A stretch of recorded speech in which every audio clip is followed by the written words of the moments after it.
Hello guys! Ngayon nagbabalik na naman tayo sa isang video na kung saan mag-gaming test tayo ng isang device na meron ako. At ang i-gaming test natin ngayon is ang Tecno Camon 40 Pro 5G. Ayan. Na naka iOS 16.2. Tara, i-gaming test na natin. Pero ang i-gaming test lang natin ngayon is Genshin Impact. Ilalagay ko dito sa screen nyo ang specs ng Tecno Camon 40 Pro 5G, sorry.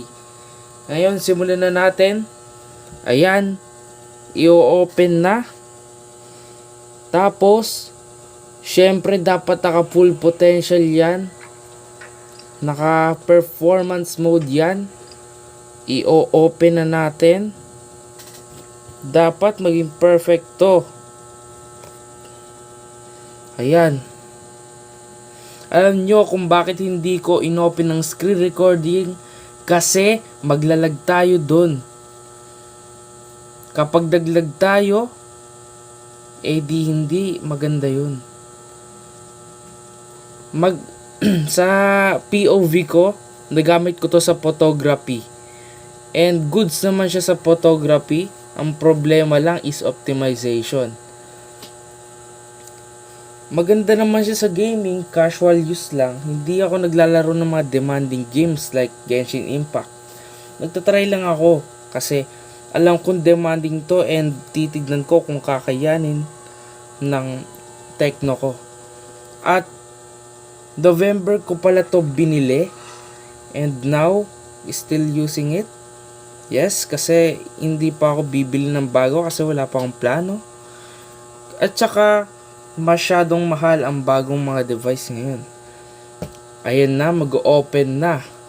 Kung hindi gumana or uminit talaga ng todo, gagamitan natin ng cooler. Yan. Ano ko na to? Taon na rin to sa akin. Ay hindi, 4 months ata. January ko ata binili. Ayan ang ating Genshin Impact. Hindi kasi ako makaano eh. Ano yun? Naka performance mode na rin. Okay naman. Tignan natin at umatake tayo. Hindi ko huwag niyo akong i-judge kasi hindi ako naglalaro na ito. Bago lang ata to sa akin, hindi ko sure kasi hindi ko siya matandaan. Tingnan natin.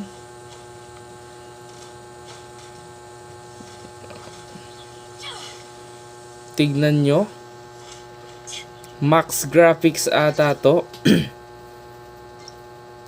Tignan natin kung max graphics. Yes, max graphics 60 FPS. Ayan, max graphics lahat. Max. Tignan natin kung gaano kainit to after natin maglaro. Magta-time tayo ng mga 10 minutes para dito. Sorry, napuputol, hindi ko kasi makita ang aking screen.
gusto ko lagi gamitin to kasi as we can see guys, as we see pala, sorry sa English, maganda naman ang gaming test ng Tecno Common 40 Pro 5G, and and maganda siya, yes, dahil it can perform, pero hindi siya gaming phone. Focus siya sa camera, pero at the same time pwede siya pero at the same time malakas siya sa games. Hindi literal na sobrang lakas, pero kaya niyang sumabay. Pero don't expect too much kasi masyadong mainit siya ngayon, and wala akong thermometer, pero ramdam ko yung init niya. And yes, ang init, sobrang init. Ito ang FPS natin ngayon, 260, bumaba siya ng 40. I recommended na iset nyo siya sa not the lowest, basta sa middle. Kahit 30 FPS kakayanin yan guys. At saka max to, and hindi siya gaming phone, pero kaya niyang makapalag. Hindi yung totally makapalag ng todo, pwede niya siyang isagad, pero sobrang init. At saka baka posible kayo magka AMOLED burn kasi AMOLED tong screen na to. I recommended na iset niyo siya sa medium, and ilagay nyo siya sa kahit ano lang. Ilagay nyo siya sa 30 FPS, ganyan lang. If hindi pa rin, ilaw nyo. Ewan, nagbabag siguro. Yung crowd density, ilaw, off, ganyan ako. Hindi ako masyadong gumagamit ng mga ganyan, dahil alam kong hindi gaming phone to, and yes, ganun lang. And now, smooth siya, yes. Naka-low graphics ako ngayon, and tingin ko bababa. And at the same time, dahil mainit siya, siguro dahil wala tayong cooler. And hindi ko na kinailangan ng cooler kasi mainit siya. Hindi ko na kinailangan dahil karamihan hindi ko magamit ng cooler. Pero I recommended bumili kayo ng cooler. Promise. Gaganda ang gaming nyo kapag may cooler kayo. Bakit? Mape-prevent nyo yung lag. Posibleng ma-prevent nyo yung lag, pero hindi totally mape-prevent ha. Mababawasan lang ang lag dahil sa init. And ayan guys, nandito na tayo. Camera test tayo. Aanihin ko kayo ng camera test ng Infinix. Ay, Tecno. Sorry, but Infinix. Dito Infinix. Sorry, Tecno. Ayan, camera test. Wait lang.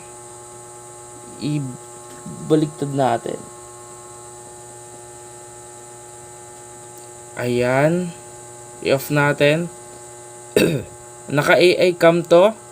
And tignan nyo kung gaano to kaganda.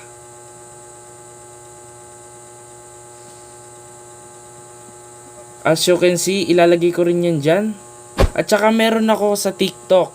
Ipapakita ko rin sa inyo yung mga samples na pictures. And maganda siya ha, actually. And 180p 30 fps goods yan. Maganda yan sa recording. Hindi siya masyado maganda sa camera, pero okay na rin yan sa budget niya kasi nabili ko lang naman to ng 13k or 12 maybe. 4k goods naman. Pero medyo hindi siya maganda sa videography. Mas maganda pa rin siya sa camera lang. And yun lang siguro ang mapapakita ko ngayon sa inyo. And goodbye guys. Peace out. Yeah. Mag-subscribe kayo ha? Mag-subscribe kayo, i-follow nyo ako. De, joke lang. Mag-subscribe, like, follow, and share nyo lang to guys. Goodbye.